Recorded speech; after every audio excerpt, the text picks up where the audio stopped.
Well, I did the training, so that the training is basically taught me how to see my limiting beliefs, subconscious, conscious limiting beliefs, and see what is my basically mind lie that someone says that it's intuition, and what is actually the true information that comes from my soul space, and there from the field of intuitive information that apply to me. So if I am in my mind, if I don't resonate with whole of my body and my heart center and all my centers and gut center, if I don't feel information with all my being, I cannot speak of intuition. Because only a gut feeling, there is so much fear, there is so much history, there is so much evolution of the human race that if you are just applying to the mind or just the emotional feeling, so many times I hear people that work with energies that say, I don't feel this person, he doesn't have the right energy. Well, check it again. Maybe you don't like something about this person because you have this limiting belief about how someone should be. Just check it out. Just give it a time. Just feel it a little bit more holistically. Yes, more with whole of your being, not just with your sometimes wishes. I wish. Yeah. So basically, you upgraded yourself to the level you are now, or we are improving every day. It's clear. Every day, yeah. But before you started, you were not probably so whole and open. How would you say? Well, because I'm really trying to understand and show to the people that maybe everybody of us has a potential to become. Everybody. That's like, so. This is why they say a lot of people say that intuition is the sixth sense. Yeah. We know we have lots of senses, but because sixth sense, because it's one of the five, one of the six. It's the basic sense, and we were made to be intuitive. This is why we have those centers in brain and in through the bodies. This is why one time a certain master said a very good sentence. What is intuition? Is when your basic five senses are heightened. So you bring your sensibility to the next level. This is something that we're scared of, because I was very sensible as a child. I was very emotional. And every goal that I set, and I turned left and right, and I was like really angry. So I started to train karate. So I would be focused, disciplined, sharp. But again, you know how Bruce Lee says, be a water. So be sensible, be agile, be flexible, but at the same time be like focused, narrowed.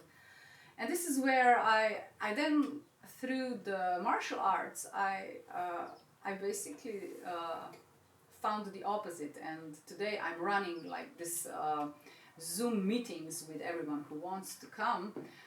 It's like Monday paradox, because everything is a paradox at the end. So I went to train martial arts, so I would be tough, but they taught me how to be gentle, how to be fluid, how to be tough when it's needed. But basically, most of the time, we should be accepting, like allowing things. And also on the institute, when they train you how to feel intuition, how to allow information to come.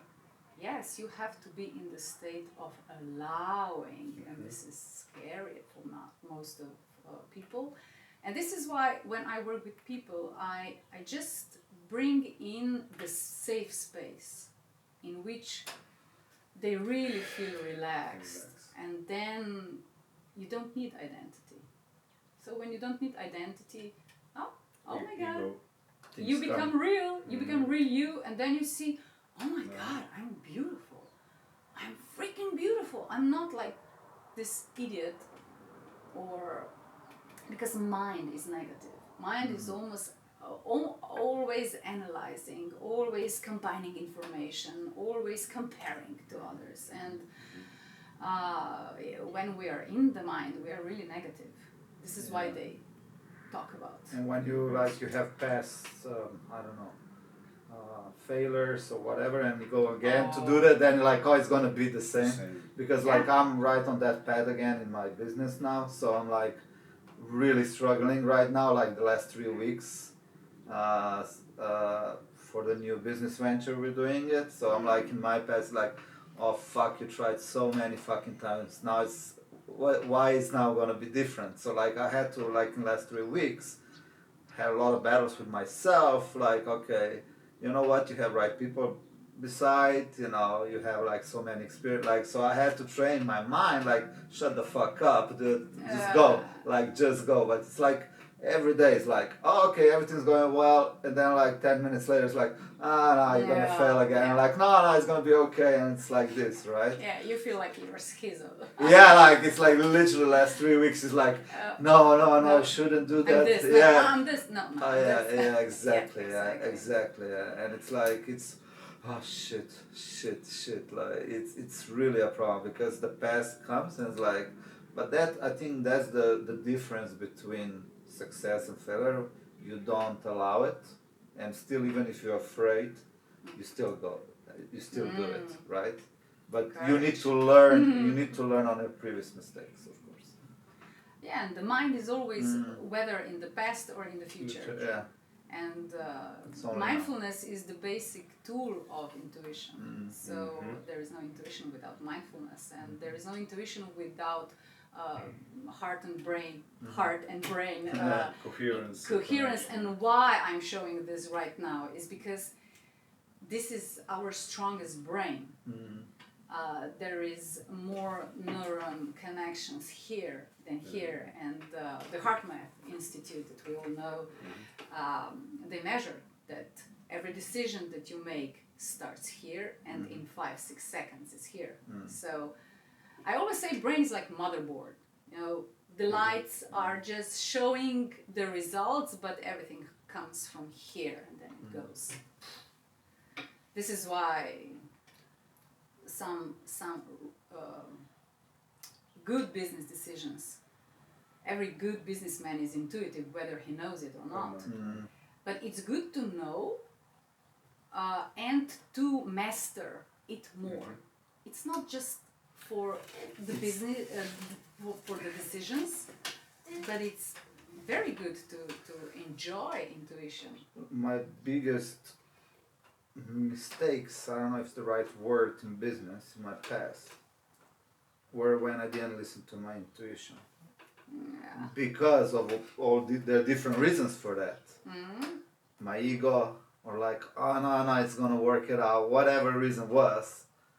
I knew at that point when that intuition came, was like, you should walk away. But for whatever reason I didn't, and then I paid a price so much later.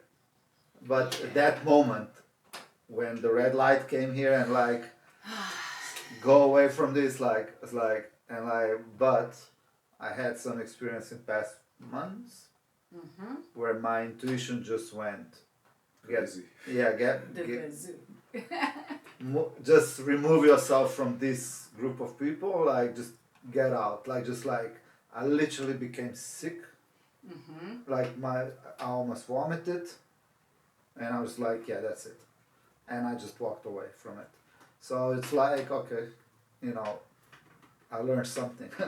So you start to listen I did before. It's just like now I'm talking about extreme cases, like really extreme cases where I was like, intuition told me like, this is not going to work out, right? But it was like early stages of my business path, and it was like, my ego was like, no, you know, like I had this mindset, you started something, finish it, right? And I had to learn not to like that. Also, the business is like you need to learn when to stop or go in a different direction. Not just that, like, okay, I'm going from A to going to B or I'm gonna go through the wall for that, like just because I decided, right? Because I set up a goal. So that my mindset was like, okay, if I start something, I have to finish. And I had to learn that, okay, sometimes it's okay, and sometimes you have to stop or go a different direction so you don't crash over there, right? So yeah, I can relate with that a lot. And we have this mindset that everything has to be okay. So the only experience that I have, if it has great results, that is the best experience I can have. What is life teaching us? That like the worst experience gave you so much knowledge that you really did like quantum leap in the next few weeks because of it. But you crashed. You crashed financially, you crashed personally, your image was broken. Great. Build the better one. Your ego was hurt. Your ego, it's okay. It's okay. This ego is your past. Yeah, exactly. Build your ego around your shit, so it's gonna be okay.